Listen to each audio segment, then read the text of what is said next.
Welcome to SeniorFlix. We have today Donna Richter. We're very happy to have Donna Richter. Donna has been in Shepherd Manor for 28 years. All that time she's been a very loyal member of our church congregation. Over the years she has volunteered and been a help and confidant to so many people. I want you to know that she has bravely agreed to talk about the 3 phases in her life: childhood and first marriage, her second marriage, and thirdly, her Christian beliefs, in the hopes that it may help others that have been in the same position. Hi, Donna. Hi. Where were you born? I was born in Toronto, Ontario. Have you been here all your life? I've been here all my life. Oh, have you travelled at all? Yes. Oh, that's good. Where to? Well, I've been in South Africa, I've been in Germany, I've been in England, I've been in Spain. Wow. Obviously the United States, of course, and other countries that don't come to my mind at the moment. Why obviously the United States? Well, because we went to Florida so many times. Oh, in the right. winter time. Yes. Yes, good idea. I understand you were adopted.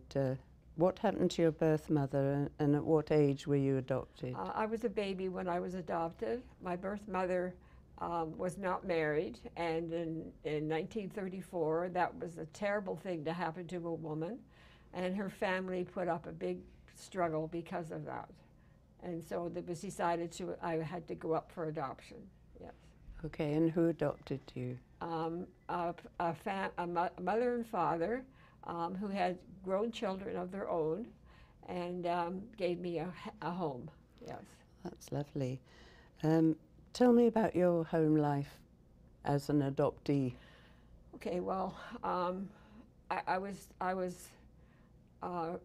the only small child, obviously, in the family. The other children in the family were already married.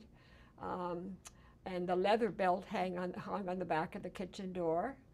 If I misbehaved, I got the leather belt. Oh, gosh. And it scared me, but not enough to make me behave. So how did things go? Well, I grew to be a teenager, of course. And by the time I was 16, I was in big rebellion, yes. Yeah. In what way did you rebel? Staying out late at night, as a lot of teenagers do, and not telling my mother where I was going. My mother and father were already in their 60s by this time. Right. So, but my father had died when I was a young child. My father died, my adopted father, and it just was very hard on my mother for me to be so rebellious. Mm-hmm. If you can you tell us about your marriage, how you met him? And I met my first husband through a friend of mine who had been dating this man, and it just seemed to be the right thing. It was an out of the house thing for me. I realized that. Yeah. And he had never been married before. He was much older than I was, and the first time he beat me was the night I was married. Oh, gosh. Mm-hmm. Can you tell me more about your marriage, if you can? The time went by, and before I knew it, I was pregnant with my first child, a boy, and always wore sweaters and long pants to cover up the bruises. And it just was one of those things where you're in this situation, but how do you get out? And I didn't know how to get out, and I stayed. What sort of things upset him?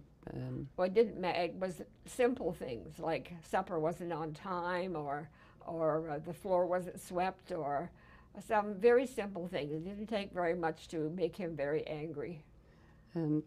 Any time that you stood up to him, I guess? Yes. Yeah, well, I stood up to him knowing what was going to happen to me, but I had to defend myself, I felt, yes. What happened when you left him after 20 years? I left him after 25 years. I don't know why I stayed so long, but I had a third child who was still a little girl. She was about 8 or 9 when I left, and He didn't come anywhere except when I was walking down Yonge Street one day towards the Eaton Center. I was going to meet a friend, and was a cab driver. And he saw me on the street, and he stopped the car in the middle of Yonge Street and ran across trying to push me into the car. And there was a policeman there at the time at Yonge and Dundas, and he stepped forward, and my husband went back in the car and drove off. And I went into the subway and went home. Well, you had the children with you when you left? No, I was by myself, yes. So did you leave your husband and the children, or? No, the two oldest ones were on their own by this time. Yeah. And Lisa was just a little girl, yes. And so she came with you? Yes, she came with me, Yes. yeah. So and I moved just a block away from where I am today, yes. So you were a single mother, single mom. Basically. I went to work for the first time in more than 20 years, and I worked at McDonald's because I had no education. I only had grade 10, and it was just one of those things where you take the first job that comes along, because I had to have some money. I got $20 a month from my husband, which was nothing, but anyway, we survived. Amazing. It was a real struggle. Many nights I didn't sleep at all, wondering what was going to happen the next morning. And many mornings I was on the floor or dodging the bullet, so to speak, the fist, I suppose you could say. But anyway, when my youngest daughter turned 12, he died. My husband died. And I'm very sorry to say we were not sorry, because he was a violent man, and he just seemed to like to beat me up for whatever reason, I don't know, but I always had food on the table and a relatively clean house. But the two oldest ones were married by now. I'm jumping ahead a little bit. And so I just had Lisa at home. When you decided to leave him, how long did it take you to come to that? How did you prepare to leave him? I woke up one morning and decided this was the day.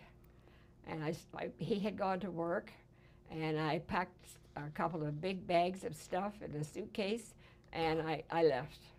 And I know that God was in it, because I came right to 50 Carabob, which is next door to where we are now, and that's where I got an apartment. I had no job.